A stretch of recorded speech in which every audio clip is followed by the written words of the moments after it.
Bonsoir à tous, merci de nous rejoindre en direct pour ce premier webinaire de la semaine de l'éducation financière. Restez bien connectés sur Boursorama car nous allons vous proposer de lundi à vendredi à 18h30 des webinaires sur différents sujets autour des finances personnelles que vous pourrez bien sûr retrouver ensuite en replay. Avant de démarrer l'émission, je vous rappelle le thème de cette semaine de l'éducation financière 2025.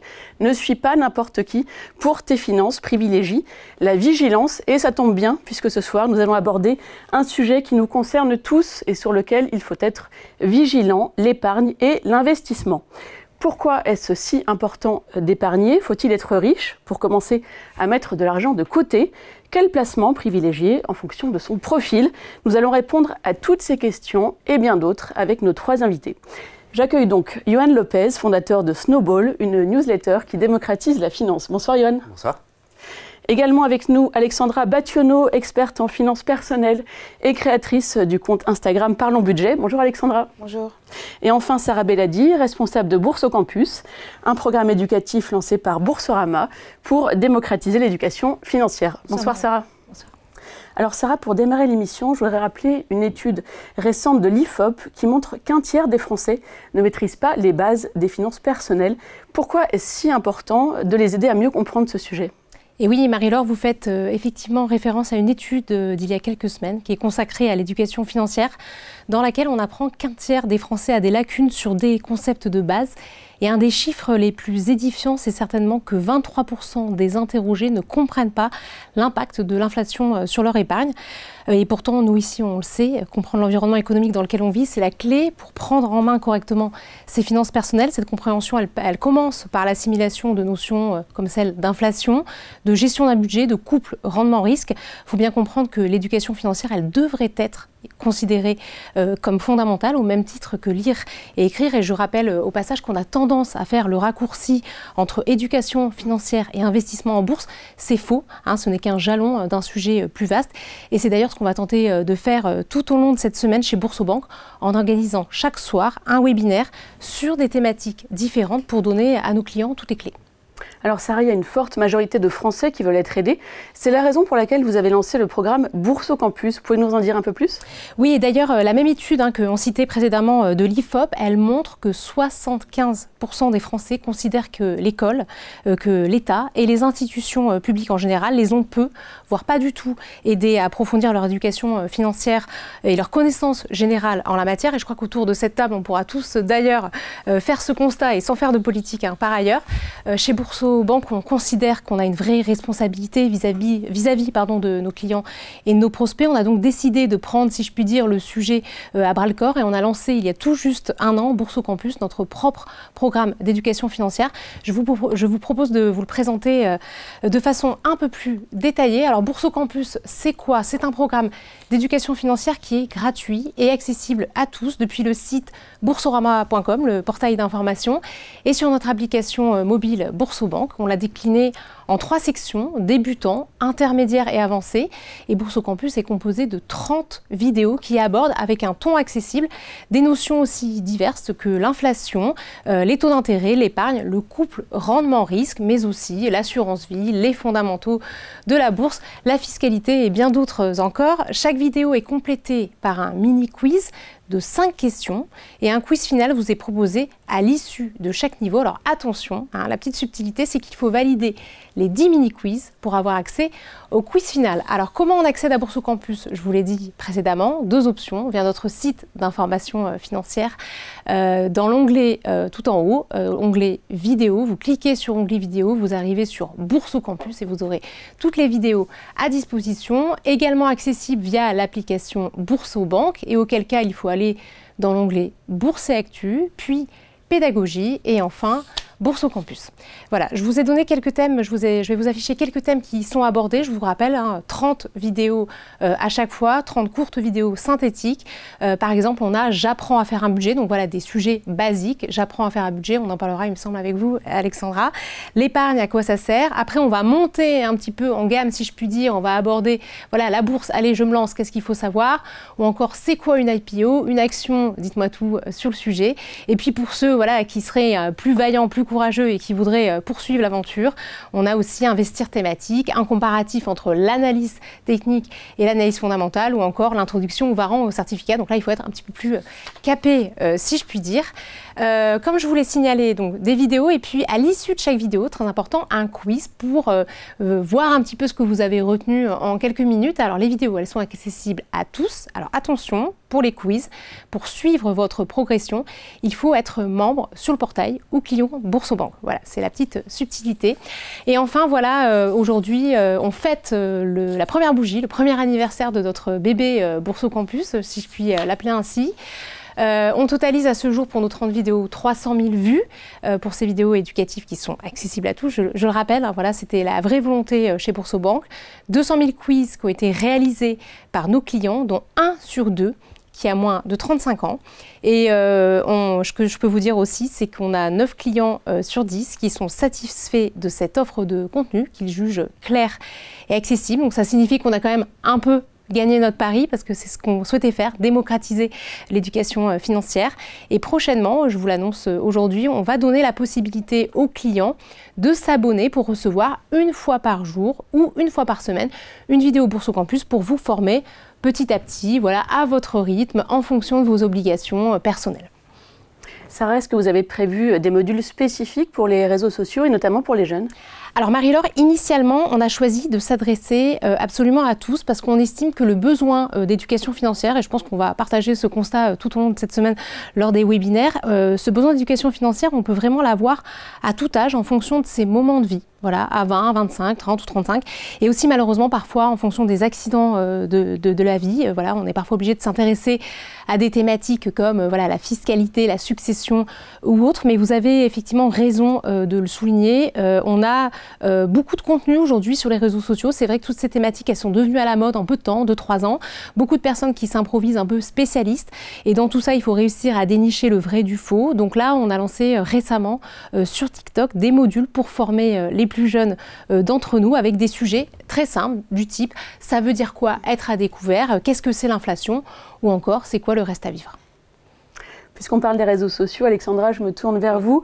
Vous avez créé le compte Instagram Parlons Budget en 2021 avec l'ambition d'atteindre 500 abonnés et aujourd'hui vous avez plus de 100 000 followers. Comment expliquer un tel engouement pour la thématique des finances personnelles ? Alors effectivement, au départ, moi je ne pensais pas du tout que c'était un sujet qui allait intéresser. Et finalement, de fil en aiguille, aujourd'hui, voilà, j'ai plus de 100 000 abonnés et j'en suis très contente. Hein. Mais c'est vrai que je ne pensais pas du tout atteindre ce chiffre-là au départ. Je pense que le Covid est passé par là. Il y a des personnes qui se sont retrouvées du jour au lendemain sans emploi, donc du coup sans salaire. Et du coup, quid de qu'est-ce qu'on fait quand on n'a plus de ressources et qu'on doit attendre du coup les aides. Et donc je pense que les gens ont dû réfléchir à leur manière de consommer, à leur manière d'épargner. Et donc, du coup, ils se sont intéressés plus en détail à l'éducation financière. Alors, Alexandra, demain, je veux me lancer et investir pour la première fois. Par où est-ce que je commence très concrètement ? Si je veux me lancer, tout d'abord, je crée mon épargne de précaution. C'est indispensable avant de se lancer dans tout investissement, puisque c'est cette épargne-là qui va venir nous sécuriser en cas d'imprévu. Si je perds mon emploi, si j'ai la voiture qui tombe en panne. Donc c'est indispensable d'avoir cette épargne de sécurité et c'est préconisé d'avoir 3 à 6 mois de salaire en fonction de sa situation. D'accord, donc l'épargne de précaution. Et ensuite, quand on parle d'épargne, Johan, beaucoup de gens pensent qu'il faut avoir 10 000 € de côté. Donc là, on parle plus d'investissement plutôt que d'épargne de précaution pour commencer à investir. Mais finalement, ce n'est pas le cas. On peut commencer avec une somme beaucoup plus faible. Vous confirmez ? Oui, bien sûr, on peut commencer avec 1 € par mois même. Aujourd'hui, on a plein d'applications qui permettent d'investir avec très peu. Et, le plus important, c'est de se lancer, c'est ce qu'on dit souvent. Et le plus important, c'est la longueur, plus que les sommes qu'on investit tous les mois. Parce que voilà, une personne qui va investir 50 € sur 40 ans finira certainement plus qu'avec une personne qui investit 500 € seulement sur 10 ans, hein, même si la somme à la fin est plus élevée. Donc il faut toujours bien prendre ça en compte, que c'est la longueur qui est très importante. Et donc, peu importe, je vais dire, ce qu'on investit tous les mois, l'important c'est juste d'investir tout court. Donc le temps est plus important finalement que le montant investi. Les deux sont importants. Si on est jeune, on a plutôt intérêt à commencer à investir jeune. Moi, je me dis souvent, je suis bête de ne pas avoir commencé dès que j'avais mes premiers salaires d'été à mettre ne serait-ce que 50 €, parce que 50 € sur 20 ans, ça fait quand même une petite somme si c'est investi en bourse ou autre, hein, mais en tout cas, ouais, il faut bien garder ça en tête que la magie des intérêts composés, elle opère dès le début. Elle fait dès le début, on a du mal à la visualiser au début parce que c'est très lent et puis d'un coup, en fait, on a la pente qui monte. Mais voilà, il faut s'accrocher, c'est un marathon et c'est pas un sprint. Ouais. Sarah, vous confirmez qu'il ne faut pas être riche pour commencer à investir? Alors je rejoins effectivement Johan, il ne faut pas être riche. Je crois qu'il faut surtout lever tous ces freins psychologiques qu'on a intégrés dès notre plus jeune âge et aussi sans doute liés à ce manque d'éducation financière, puisque l'éducation financière on n'en a pas ou peu à l'école. Il n'y a pas d'âge effectivement pour commencer et d'ailleurs il y a une étude de la banque JP Morgan qui montre que 80% des enfants qui reçoivent une éducation financière dès leur plus jeune âge sont plus enclins à économiser et à investir intelligemment à l'âge adulte. Donc ça signifie qu'effectivement, c'est dès le plus jeune âge qu'on construit des bases et qu'on gère après son argent intelligemment. D'où l'importance de l'éducation financière dont on parlait en début d'émission. Alexandra, quel que soit son âge et le montant qu'on veut investir, il est quand même indispensable de clairement définir ses objectifs en amont. De quoi parle-t-on? Expliquez-nous. Alors, quand on parle d'objectifs, c'est pourquoi je souhaite épargner, pourquoi je souhaite investir. Si on n'a pas d'objectif, déjà on ne verra pas forcément l'intérêt de le faire et ça va aussi déterminer vers quel produit on va se tourner. Si on veut investir à long terme, donc par exemple pour un projet de retraite, on va potentiellement pouvoir aller sur des produits un peu plus risqués que si je vais épargner pour un projet court terme comme l'achat de ma résidence principale dans 2 ans. Donc il faut vraiment définir les objectifs en amont et ensuite donc du coup choisir le produit. Donc pour un objectif à plus court terme, on préfère des placements plus sûrs et plus liquides. Tout à fait. Et en revanche, pour des objectifs à plus long terme, là on peut prendre un petit peu, un peu plus de risque en fonction de son projet. Donc c'est vraiment fondamental de définir son objectif avant de commencer à investir et de savoir aussi l'horizon auquel on veut sortir, par exemple. C'est ça. Oui, je suis 100% d'accord, sauf que souvent les gens ont du mal à se projeter et n'ont pas vraiment d'objectif. C'est souvent ce qu'on me dit, moi, on me dit oui ok je veux investir mais pourquoi faire? C'est souvent la question qui revient. Et c'est vrai que on dit souvent le temps c'est de l'argent, mais l'argent c'est aussi du temps dans l'autre sens. Donc en gros l'argent permet d'acheter du temps et donc se dire que avoir du temps libre dans 20, 30, 40 ans c'est quand même assez précieux parce que c'est quelque chose qui ne revient pas le temps malheureusement. Et donc moi je dis souvent, si vous n'avez pas d'objectif, dites-vous que c'est pour vous acheter du temps dans le futur, donc ça veut dire peut-être investir pour avoir un temps partiel ou, je sais pas, payer une nounou pour avoir plus de temps sur des hobbies le soir avec sa femme ou que sais-je, mais donc voilà, c'est quand même cette notion de s'acheter du temps, je trouve elle parle pas mal, parce que c'est vrai, on se rend compte à quel point il est précieux. Ouais. Donc Johan, on l'a bien compris, avant d'investir, il faut se constituer une épargne de précaution, une sorte de matelas de sécurité en cas de coup dur. Une fois qu'on a cette épargne de précaution, quel type de placement vous conseillez justement pour se constituer cette épargne de précaution? Alors il y en a plein qui sont possibles, mais c'est souvent le problème quand on investit, c'est que le choix est assez large. Alors souvent, moi, je suis plutôt partisan de dire l'important c'est d'investir, donc mieux vaut se diriger dans un premier temps vers quelque chose qui nous intéresse. Je prends souvent l'exemple du neveu d'une amie qui avait 15 ans et qui a commencé à investir dans les sneakers, parce que lui il achetait, il revendait des sneakers et en fait ça lui a permis d'apprendre. On parle souvent d'éducation, mais apprendre en faisant, il n'y a pas mieux souvent. Donc lui il a appris comme ça et petit à petit il a un peu diversifié, là il se met à la bourse, etc. Donc je dirais que voilà, s'intéresser déjà sur un sujet, donc il y a des gens, c'est la crypto qui les intéresse, c'est pas forcément ce qu'on va conseiller d'un point de vue rationnel. Surtout pour une épargne de précaution. Non, pas pour l'épargne de précaution, ça c'est sûr, mais pour commencer à investir, c'est sûr. Mais après pour l'épargne de précaution, si on prend juste ce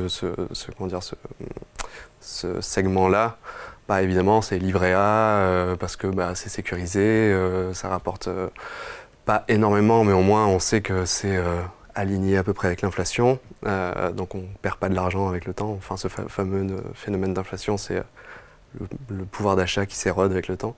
Donc livret A, tous les livrets réglementés, donc ça on peut y aller tranquillement. Et puis si on a dépassé, on a tout ce qu'on appelle les comptes à terme qui sont aussi sécurisés. Donc ça c'est si on a dépassé le plafond qui est de 24 000. J'ai un doute sur le livret A. 22 000. 22 000, ouais, exactement. 22 500. Exactement. C'est 950. 22 1950. 950, voilà, pour être précis. Donc des placements plutôt sûrs qui permettent quand même de compenser l'inflation et qu'on peut retirer son argent facilement en cas de besoin. C'est ça aussi qui est important. Il faut que ce soit mobilisable rapidement. Quasiment instantanément, ouais, c'est ça. Un coup dur. Donc une fois que ce fonds est constitué, c'est là qu'on peut se lancer véritablement dans l'investissement sur un plus long terme. Alexandra, est-ce que vous avez des conseils pour se forcer, se discipliner pour épargner de façon régulière? Parce que je crois que c'est fondamental d'épargner de façon régulière. Tout à fait. C'est indispensable parce que c'est ce qui va assurer du coup la régularité sur la durée. Et alors moi je préconise toujours de mettre en place une épargne automatisée dès le début du mois et pas attendre la fin du mois en se disant ah bah, je verrai ce qui me reste, parce qu'en général il ne reste pas grand chose. Donc on le fait en début de mois et on fait en sorte de ne pas y toucher. Voilà, donc on met en place cette épargne automatique, comme ça on n'y pense pas. Et puis nos petits deviendront grands à plus ou moins long terme. Et on peut le faire même avec 10 euros, 20 euros, 30 euros, 50 euros. Il faut épargner, c'est indispensable.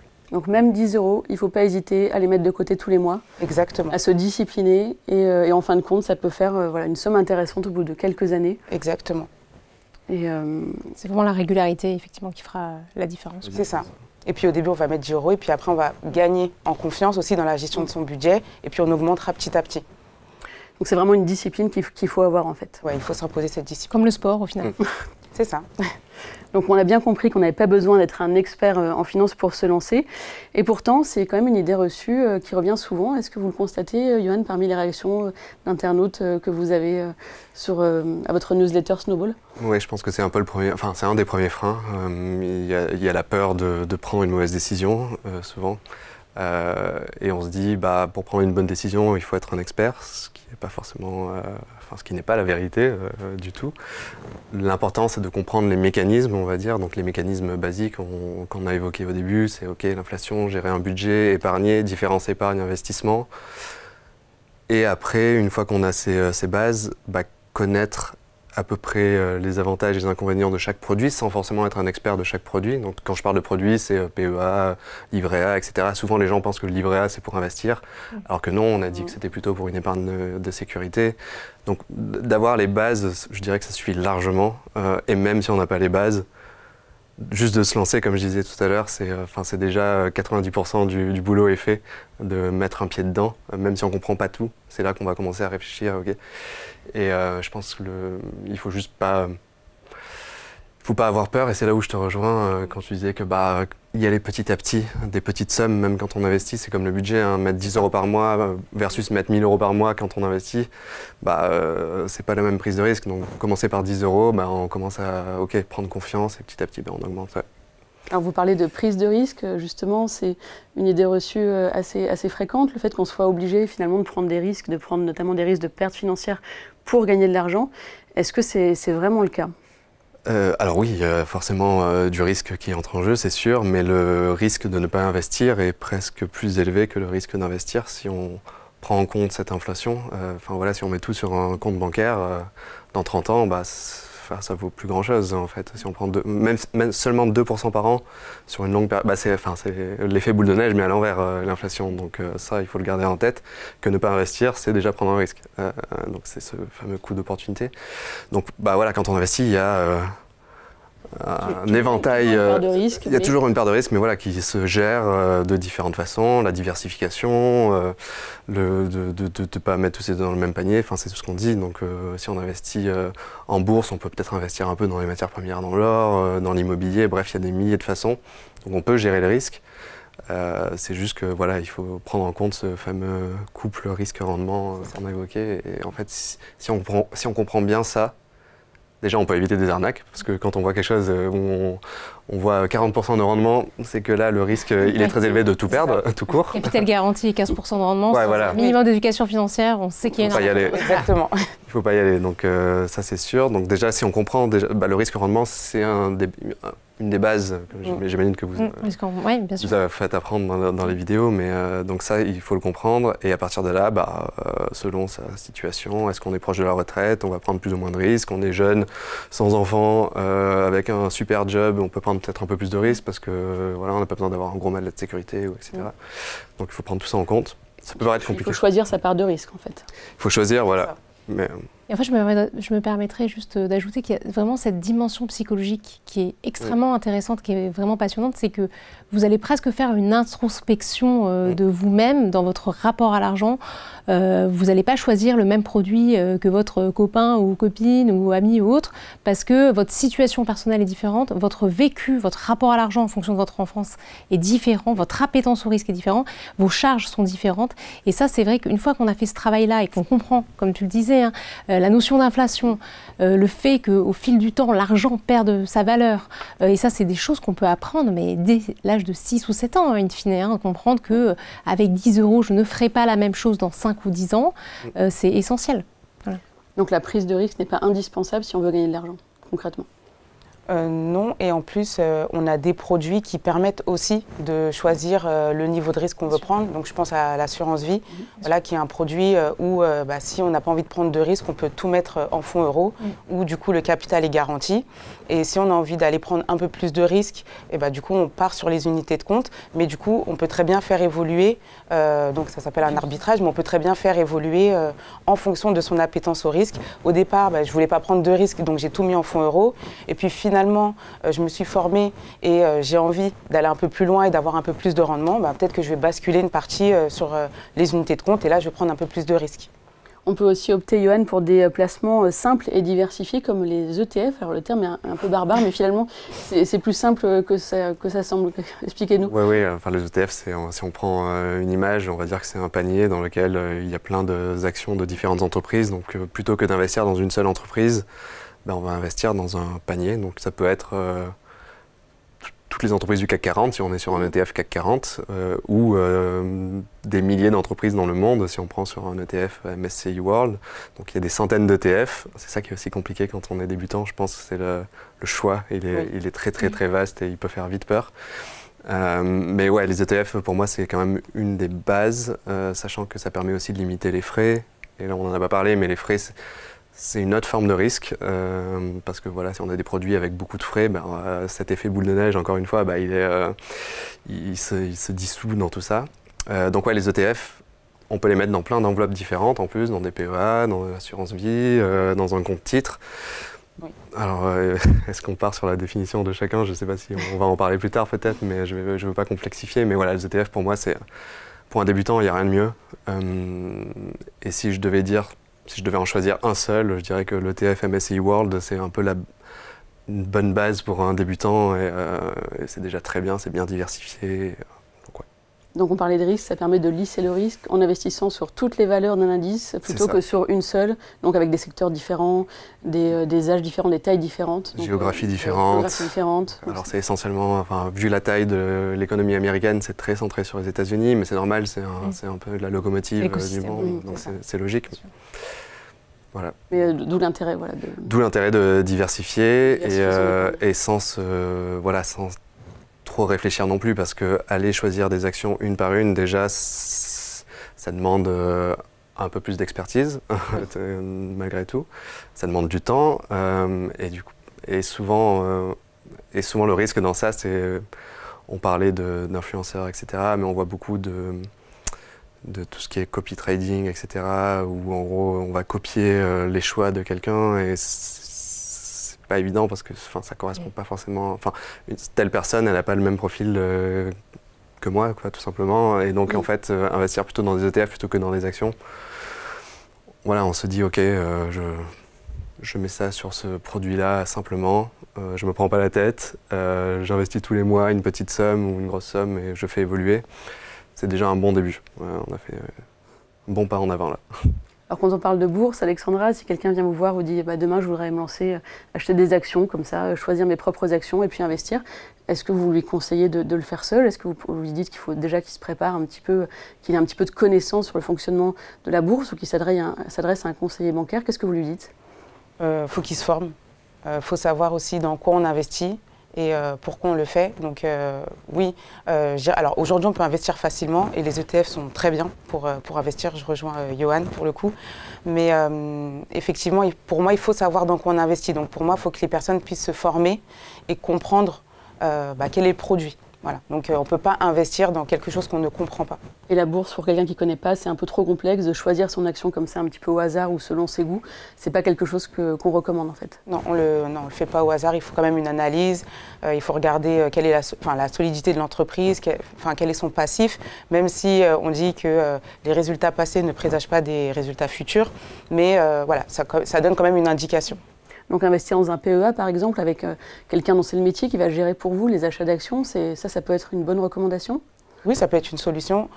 Du coup, si on n'a pas envie de se former ou si du coup, on ne s'y connaît pas du tout, on peut très bien aussi déléguer la gestion de son portefeuille et choisir la gestion pilotée. Parce que Sarah, effectivement, une erreur fréquente, c'est de se lancer dans un investissement qu'on ne comprend pas, comme les crypto-monnaies. Bon, là, on est peut-être un peu dans un extrême, mais bien sûr. Ou la bourse, et ça, c'est un risque de perte financière au final. Et on en revient effectivement à ce qu'on peut voir potentiellement, sans jeter la pierre aux réseaux sociaux, mais effectivement, on peut se dire que je vais me lancer dans quelque chose sans le comprendre, juste pour imiter les autres. Voilà ce qu'on voit sur les réseaux ou ses amis. Tu le disais, Yoann, on ne fait pas les mêmes choses que son entourage. On adapte sa stratégie en fait en fonction de sa situation personnelle. Ça, je pense que c'est l'un des enseignements vraiment qu'il faut retenir. Et comme tu le disais, Alexandra, il faut prendre le temps de se former, de comprendre des notions de base, parce qu'en fait, une fois qu'on a compris effectivement inflation, rendement, risque, notion d'intérêt composé, etc., après, on va commencer à s'intéresser aux différents types de produits. Et en fait, on choisira le produit qui nous correspond le mieux. Voilà, donc on fera un choix éclairé, en fait. Voilà. Et un bon critère, c'est d'investir dans quelque chose qu'on comprend. Ça, c'est vraiment fondamental. C'est fondamental. Mais avant de s'intéresser aux produits, je dirais qu'il faut d'abord maîtriser un peu l'environnement macroéconomique dans lequel on évolue, fondamental, pour ensuite se faire sa culture produit. Voilà. À mon sens, et c'est pour ça qu'on dit que si on veut prendre un peu ou reprendre le pouvoir sur son argent, sur ses finances personnelles, effectivement, il y a l'épargne de précaution. C'est fondamental de mettre de l'argent de côté en cas de coup dur et de l'argent rapidement mobilisable. Mais effectivement, il faut absolument comprendre l'environnement dans lequel on est, comprendre un contexte inflationniste et puis après adapter les produits en conséquence, quoi. En fonction de ses choix de vie aussi souvent. Et Yoann, on en parlait un petit peu en début d'émission, bien investir, c'est aussi préparer sa sortie. Donc il est essentiel, avant d'investir, de savoir quand est-ce qu'on veut récupérer ses fonds, dans quel but, est-ce qu'on se fixe une date, est-ce qu'on se fixe un seuil de rendement, comment faire pour se fixer ses objectifs de départ? Alors je pense qu'il y a pas mal de stratégies différentes pour ça, malheureusement, ou heureusement, je ne sais pas. Mais oui, donc déjà se dire... si on a un objectif, comme tu disais tout à l'heure, de s'acheter une maison, etc., c'est des objectifs assez clairs. Je sais que je veux une maison de, je sais pas, je dis n'importe quoi, 400 000 euros. Bon, 400 000 euros, c'est un chiffre qu'on connaît bien. Et se dire, une fois que... essayer de faire des projections, dire, OK, pendant combien de temps je dois investir pour atteindre ça, il y a pas mal de calculateurs en ligne qui permettent de faire ces projections. Donc, ça peut être intéressant de réfléchir comme ça, se dire, OK, combien je dois mettre par mois avec tel taux d'intérêt pour atteindre cet objectif. Donc, ça peut être... une première chose, et par rapport à ça, on adapte le produit. Est-ce que j'investis dans des ETF ou est-ce que dans des choses plus risquées? Bon, bref, ça dépend un peu de l'objectif. Et après, quand on est sur des objectifs plus lointains, la retraite par exemple, après ça dépend. Il y a des gens qui veulent prendre leur retraite à 40 ans.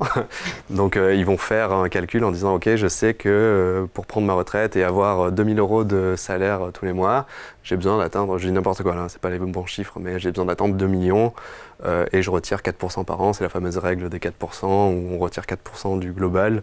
Ça peut être une façon de se donner un objectif et de projeter un peu.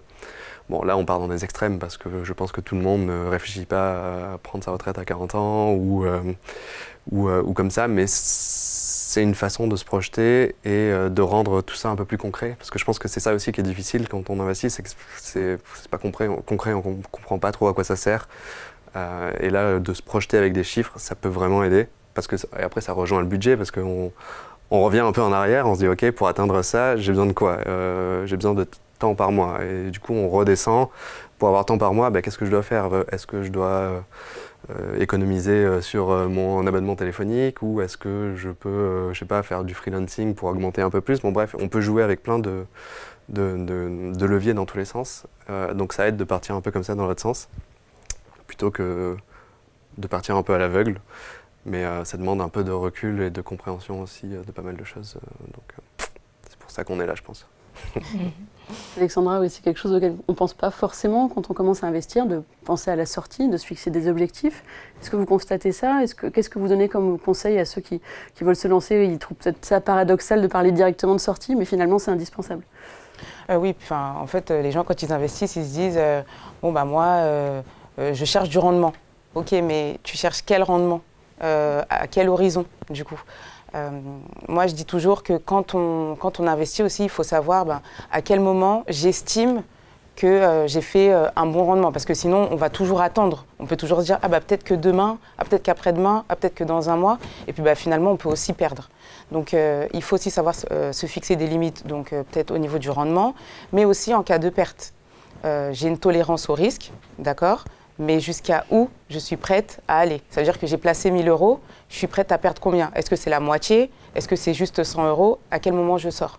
Donc oui, il faut se fixer des limites, que ce soit pour le gain, mais aussi pour la perte. Donc savoir garder la tête froide en cas de perte, pas se dire bon allez je vends tout et impossible de récupérer finalement ce qu'on a perdu. Donc garder la tête froide et se fixer son objectif et maintenir cet objectif quoi qu'il arrive, quels que soient les aléas de son placement finalement. C'est ça, garder le cap et mettre les émotions de côté pour le coup. Ça c'est un conseil important. Sarah, vous confirmez? Ouais, penser par soi-même, effectivement, vraiment ne pas se laisser, encore une fois, influencer. Enfin, c'est vraiment le fait de réfléchir par soi-même et de ne pas, effectivement, paniquer au premier soubresaut de marché, quoi. Ou être trop euphorique aussi. Oui, si. Dans les deux sens, ça peut être. C'est pas évident, effectivement, ouais. Avant de passer aux questions des internautes, je vous propose de vous prêter au jeu du vrai ou faux. L'éducation financière n'est pas nécessaire si on confie la gestion de son argent à une banque. Sarah? Bien entendu, c'est faux. Voilà, je crois qu'on l'a dit là tout au long de ce webinaire, le meilleur gestionnaire de votre vie, ça reste vous. Donc fondamentalement, effectivement, vous devez comprendre l'environnement dans lequel vous évoluez, l'environnement économique, macroéconomique dans lequel vous évoluez. Savoir qui vous êtes en fait, voilà, j'insiste sur cette notion d'introspection, quelles sont vos priorités, avoir des notions de base, puisque une fois que vous avez ces notions de base, vous pourrez choisir effectivement des produits en conséquence. Voilà. Il faut commencer par rembourser ses dettes avant d'investir, Alexandra. Oui, vrai. Parfois on a des taux au niveau des emprunts qui sont plus élevés que ce qu'on peut gagner, donc du coup d'abord vaut mieux rembourser ses emprunts et ensuite passer à l'investissement. Yoann, vous confirmez, investir et épargner quand on est endetté, c'est pas forcément la meilleure idée? Oui, je confirme sur les dettes. Il y a dette et dette. Oui, c'est ça. Ça dépend de combien on parle. Oui, il y a ça. Moi, je suis endetté pour l'immobilier, par exemple, mais ça ne m'empêche pas d'investir.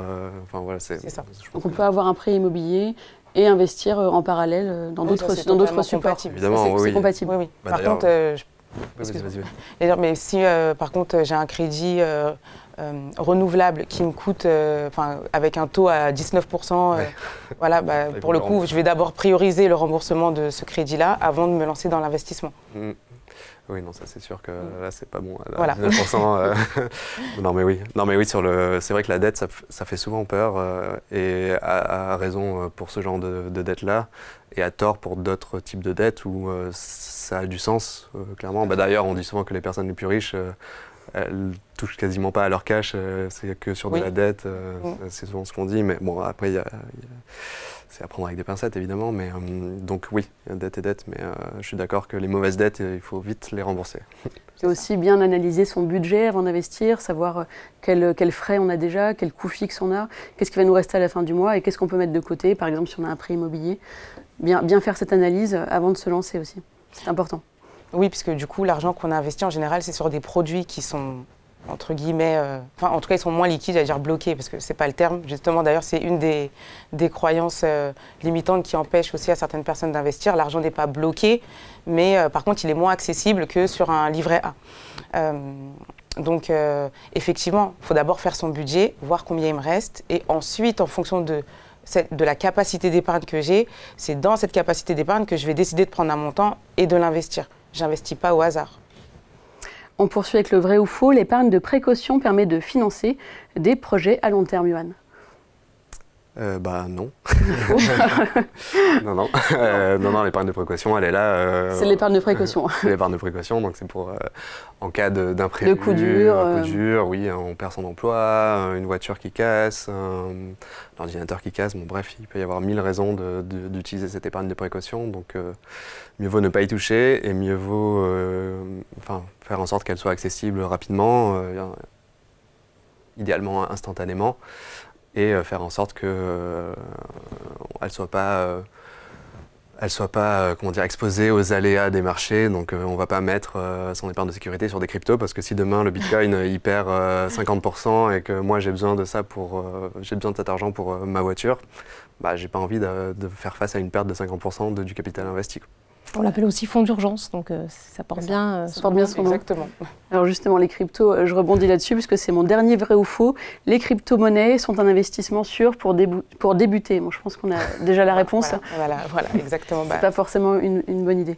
Non, c'est très volatile, pas encore bien aussi réglementé. Puis les gens, voilà, pour le coup, on a le cas avec le Bitcoin qui était il n'y a pas très longtemps à plus de 100 000 $, pardon, et qui aujourd'hui est à 77 000, 80 000 à peu près, si je ne me trompe pas. Donc il y a une perte quand même il y a un écart de 20 000. Donc effectivement, c'est très volatile, donc c'est pas pour débuter. On peut rappeler juste en quelques mots ce que c'est les crypto-monnaies, Johan? Oula. En quelques mots, c'est compliqué, c'est ça?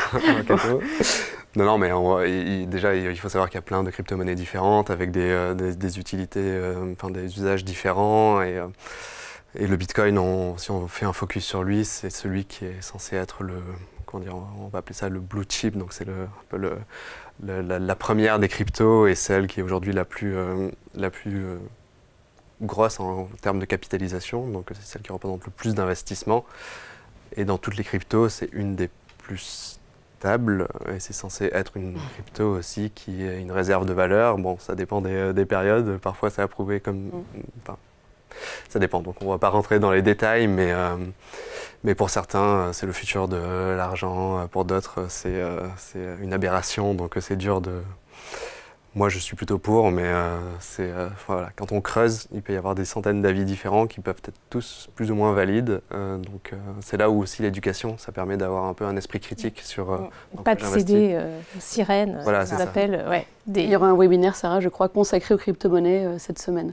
Aux cryptos, non, mais justement aux arnaques. Aux arnaques, d'accord. Mercredi soir, un webinaire effectivement consacré aux finfluenceurs.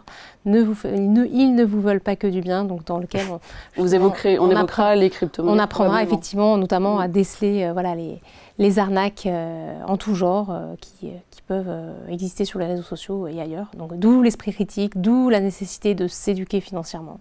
Voilà. On revient toujours aux fondamentaux. Et on passe, pour finir l'émission, aux questions des téléspectateurs que vous avez posées via notre portail. On commence avec une question d'Olivier.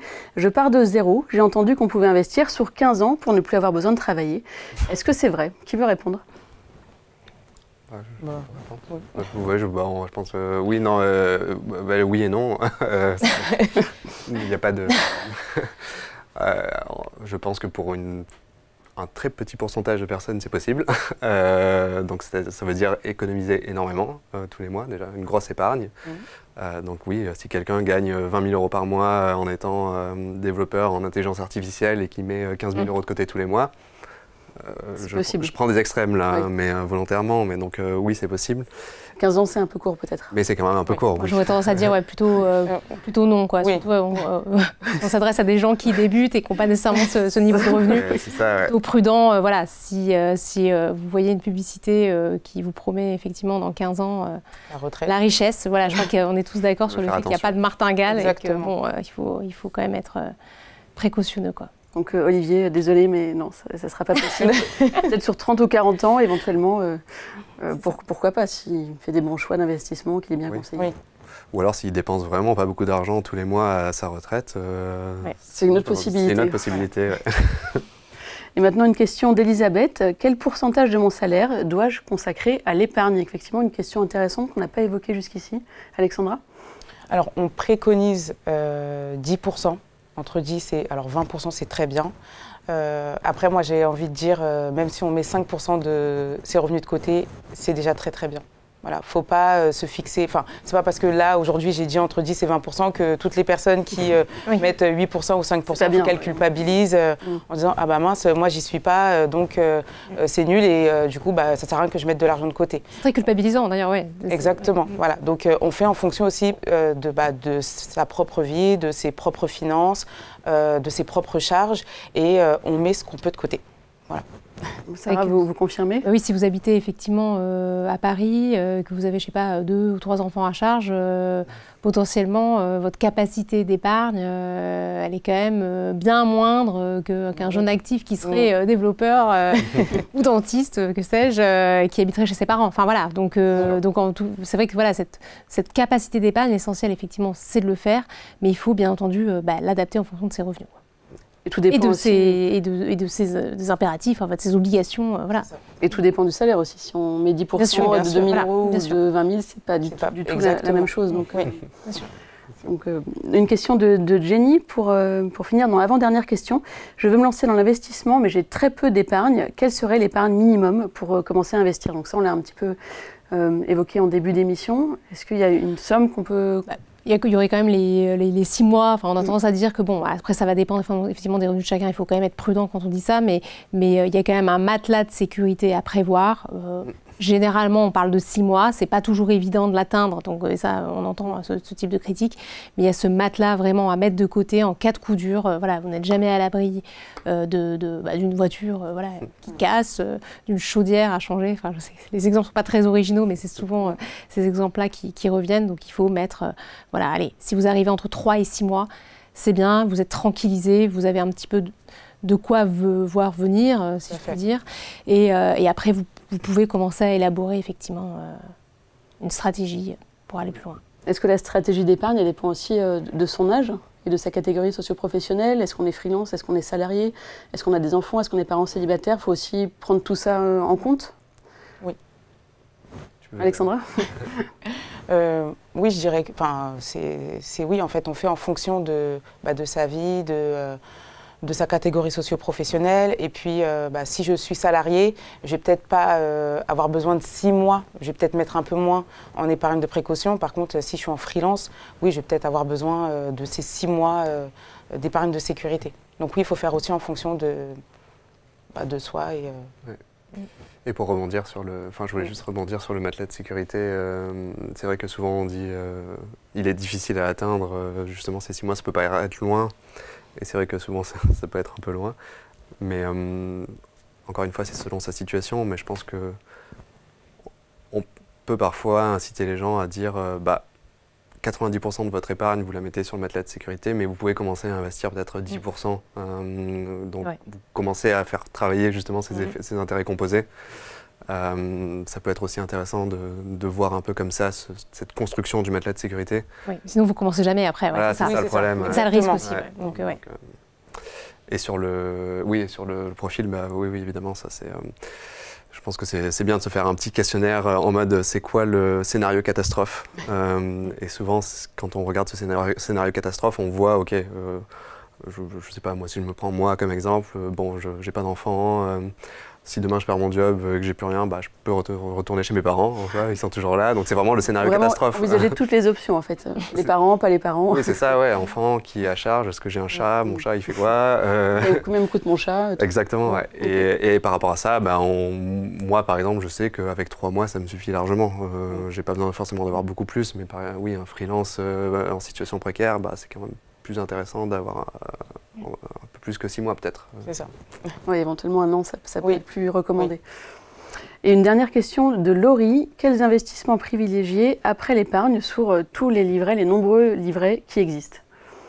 Je ne sais pas qui veut répondre. Je dirais, pour moi, le livret A, ça dépend des périodes en fait. Mais là, les taux étaient quand même assez élevés, donc je dirais que le livret A, c'est quand même la base. On met sur ça. Une valeur sûre. C'est quand même une valeur sûre. Après, je ne connais pas tous les livrets, mais il y en a certains qui peuvent être intéressants selon les revenus. Si on a des revenus plus bas, le LEP est quand même peut-être plus intéressant actuellement. Je ne sais pas si le taux est plus élevé que le livret A. Là. Oui, s'il est plus élevé. Il est plus élevé, ouais. Donc ça dépend aussi des revenus mensuels. Donc livret A, c'est valeur sûre, et puis après explorer un peu les autres. Si on veut faire un achat immobilier, ça peut être intéressant d'aller aussi vers le livret. Mais pour faire simple, je dirais livret A, moi. Alexandra, livret A aussi, ou est-ce que vous conseillez d'autres supports pour un premier investissement? Pour un premier investissement? Ou épargne de sécurité? Pour un premier investissement, moi je dirais l'assurance vie. Enfin, moi c'est un produit que j'aime beaucoup, l'assurance vie, parce qu'il est modulable justement. Et je me dis que quelqu'un qui souhaite investir sans prendre trop de risques, il peut démarrer avec une assurance vie. Parce qu'on peut en plus choisir au sein de l'assurance vie son appétence au risque. Tout à fait. Les supports sur lesquels on investit. Il y a beaucoup de possibilités en fait, de modulation au sein de l'assurance vie finalement. C'est ça, exactement. Donc, voilà, je trouve que c'est un très bon produit pour démarrer. Après, je trouve aussi que le PEA, par exemple, est très bien avec l'avantage fiscal qui nous permet d'avoir au bout de 5 ans. Mais voilà, là, le PEA, il n'y a pas de capital garanti sur un PEA. Alors que sur une assurance vie, on peut choisir du coup, le capital garanti. Mais du coup, avec moins de rendement. On en revient au couple risque-rendement. Oui, pour compléter sur les enveloppes, je dirais que même si on n'investit pas, l'ouvrir dès maintenant c'est important parce que en fait, c'est ce qu'on dit, prendre date, parce que c'est vrai que les avantages sur le PEA et l'assurance vie arrivent plusieurs années après, mais on n'est pas obligé d'investir dans ces enveloppes, c'est juste la date d'ouverture qui compte, donc ça ajoute une certaine flexibilité pour le moment où on pourra investir. Donc voilà, même si on a des jeunes qui nous écoutent et qui ne peuvent pas forcément investir, essayer d'ouvrir un PEA ou une assurance vie, ça peut être intéressant, même si on n'investit pas tous les mois. Même si on est jeune. Et même si on est jeune, et surtout si on est jeune. Il faut. Ah oui. Surtout si on est jeune. Et je dirais, et c'est pas grave si on est un peu trop âgé, parce que souvent dans l'autre sens, les gens se disent, bah oui, mais j'ai 40 ans, c'est beaucoup trop tard. Mais non, c'est pas trop tard non plus, donc ça marche dans les deux sens. Ouais, et même à 60 ans, on peut commencer à investir, en fait, il n'est jamais trop tard ou à épargner? Je dirais à 60 ans, on peut commencer à investir, mais par contre, peut-être qu'on ne prendra pas le même risque que quelqu'un qui démarre à 25 ans. Bien sûr. Voilà. Tout à fait, ouais. Non, rien à rajouter sur ça. Donc pour répondre à Laurie, livret A, pour épargne de sécurité, assurance vie et éventuellement PEA. Oui. Le PEA, l'inconvénient, c'est un peu moins flexible, je dirais, oui, c'est au ça. début. Exactement. Avec moins de flexibilité. Au début, en tout cas, parce que c'est un PEA... oui, Non, voilà, moi, je ne suis pas habilitée à faire de conseils ou recommandations. Je vais être très prudente, mais se diversifier. Voilà. Oui. Vous avez cité pas mal d'options. Mais diversification, c'est aussi l'un des maîtres mots de l'éducation financière. Ouais. On va conclure là-dessus. Merci à tous pour vos précieux conseils. Merci. Merci. Merci à vous de nous avoir suivis pour cette première soirée de la semaine de l'éducation financière sur Boursorama. Sachez que le replay sera disponible dans quelques jours sur le portail Boursorama. Rendez-vous demain en direct à 18h30 avec Laurent Grassin autour du thème Bourse et PEA, le duo gagnant pour débuter. Et quant à nous, on se retrouve vendredi à 18h30 pour parler de l'achat de votre résidence principale. Excellente soirée à tous.